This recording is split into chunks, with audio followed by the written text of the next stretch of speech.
In the financial industry, a lot of time, resources, and energy have been spent telling the earliest of the baby boomers how to effectively create a legacy.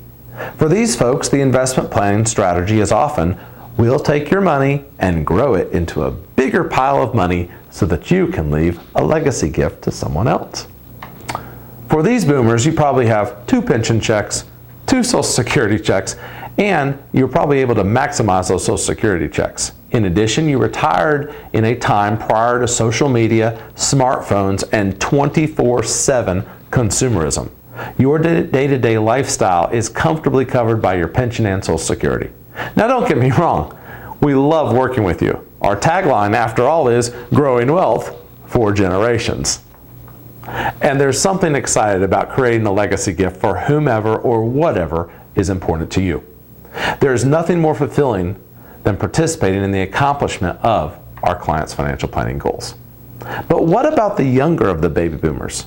You're the part of this generation that overall the financial industry hasn't spent as much time, as much money, or as much resources on. Sometimes you're the butt of the joke. The OBBs, original baby boomers, are featured in Cialis ads, lounging in outdoor bathtubs, gazing off into the sunset. Whereas you're portrayed as the greeter at Walmart, or panning for gold in your 60s, thinking this time you just might strike it rich, like on that Discovery Channel's show, Devil's Canyon. Yeah. Now, that's not a bad way to go if you like backpacking into the wilderness, sustaining a solo life, or enjoying the outdoors. But just remember, the outdoors include spiders and black bears. Yikes. Seriously though, this portion of the boomers probably has only 1 pension check, if they have one at all, and most likely will have 2 Social Security checks. But maybe one of you had to take your Social Security early because you got caught in the economic collapse of 2000 to 2008. Many companies went under, issued layoffs, or offered other early retirement packages during that time to their more seasoned employees. While at the time this was preferable to losing your job, 10 years removed from that event, maybe the bills are a little tight. And when we see people like you in our office, I'm not hearing legacy and growth as much as I'm hearing, help me maximize my income. And you need our help. I know from speaking with hundreds of families that this is not greed or a lack of concern for those future generations. It's simply that your financial circumstances are totally different from the older boomers. For those OBBs, most of their daily needs are covered by fixed income, pensions, and Social Security. But for this second wave of the boomers, you're having to rely on those retirement assets that you've saved up for a greater portion of your daily sustenance. The psychology of it is, it's difficult for anyone to think about leaving a legacy when they're worried about their day-to-day lifestyle expenses. And believe me, I get that. I've had that conversation with folks in this category many, many times. A lot of the boomers in the former category tell us they wish they'd met our team 20 years earlier than they did, as they'd be so much further along. And while it's true, we could have helped those folks a couple decades earlier, they're doing okay today simply because of the cards that they were dealt. We'll continue to shepherd them, and we'll help their assets grow while protecting against major market downturns. On the other hand, those later boomers for whom things are tight and they're trying to stretch those retirement dollars as far as possible, most of these folks come to us from another financial advisor. And when we sit down and we take a look at what they're doing, and what that previous advisor was managing with their assets, we often see that they were managing their assets as if this later boomer was one of those original baby boomers who just needs growth. Because all baby boomers are the same, right?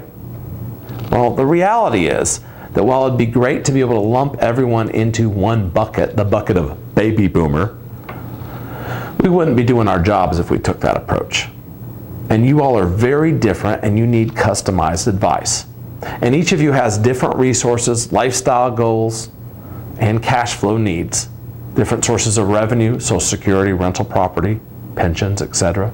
And you need the team giving you advice to understand first and foremost where you're coming from and what you're trying to accomplish before any investment options are actually thrown onto the table. While these seem so simple, I'm absolutely amazed every day when one of you walks into our office and shows us what your current financial advisor has prepared for you. When I ask you what you're trying to accomplish and then I look at your portfolio, it becomes clear there's a big chasm between the cookie cutter baby boomer portfolio and what you actually need to reach your goals. If you don't currently work with us, what's the harm in just coming in and letting us hear what you're trying to do, allow us to look at what your portfolio is actually doing, have us ask a few questions to understand all the puzzle pieces, and let you know whether you're on a good path or if we'd recommend something different. No harm in that, right? We're happy to provide a second opinion and a cup of coffee.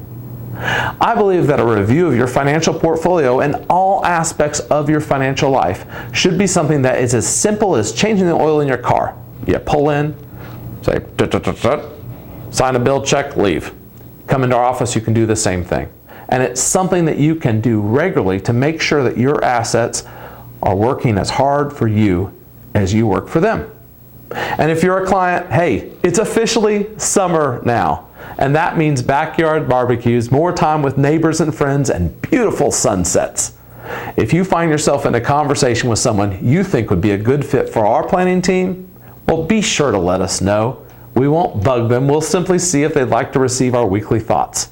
Worst case, we think they'll be better off just getting a weekly reminder to think about their financial life.